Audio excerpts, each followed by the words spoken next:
JCP Prabhakar కావచ్చు versus Madhavi Latha issue మీకు తెలిసే ఉంటుంది. అది ఎట్లా జరిగింది ఏంటి అని కూడా ఆయన చేసినటువంటి ఆమె మీద చేసినటువంటి వ్యాఖ్యలు కూడా తను సీరియస్ యాక్షన్ తీసుకుంటా అంటూ కూడా చెప్తున్నారు. ఇంకా ఈ అంశం మీద మరి దీనికి మీ అభిప్రాయం ఏంటి, అసలు ఏం చెప్తారు?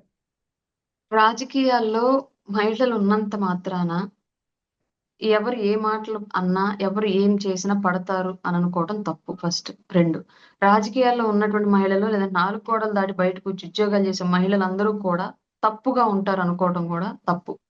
3వది, అధికారంలో ఉన్నప్పుడు మనం ఏం మాట్లాడినా, ఏం చేసినా చెల్లిద్ది, అన్ని సమర్థింపబడతాయి అనుకోవడం కూడా ఇంకా తప్పు.